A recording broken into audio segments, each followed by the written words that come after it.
Hi guys, so samahan nyo nga pala ako magligpit ng hinigaan. Ayan, so ito nga pala ang aming kumot. Ayan, sisimulan po natin sa unan.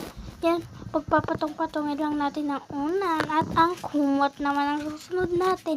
Ito nga pala ang paborito kong pagkain. Para siyang M&M's pero hindi siya M&M's. Galing yan sa Baguio, pero dito nga pala ako nakatira sa Baguio. Ayan, ayos-ayos lang ng hinigaan. Ayan, tapos na ako. Mag-iipit nga lang pala tayo. So, hintayin niyo ako guys. Ito nga pala ang aking ayan, headband ko yan. And nalaglag nga pala kaganinang hair ko. Hindi ko na talaga alam kung anong tawag yan. Basta clip, hair tie, ganun, hair clip. Ganun siya, hair clip. Ayan. So, ayan. Kukunin nga pala natin ang aking ipit.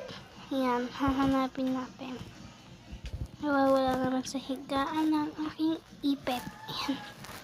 Ayan guys, so ay sira. Oh my god, sira nga palang nakuha ko, kaya papalitan natin.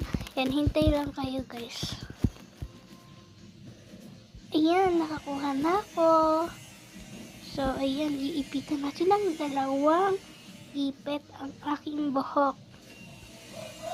Wait lang guys, hahanapin pala natin ang supply.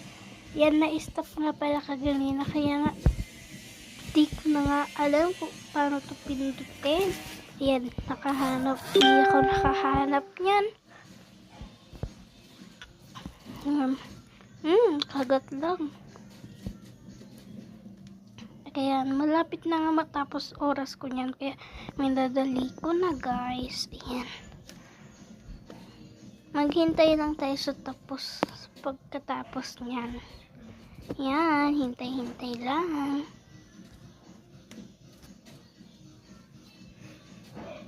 Yan, tapos na. Ito namang kabila. Ayan, maghintay lang para tayo. Ay, sakit talaga ng ngipin niyan. Pero ang laki ng mata ko. Yan. So, ayan, matatapos na, maghintay lang tayo. Nagmamadali na nga pala ako niyan kasi malapit nang matapos. Ayan guys. Ayan, di ko na nga mailagay yung lip ko. Bye bye guys.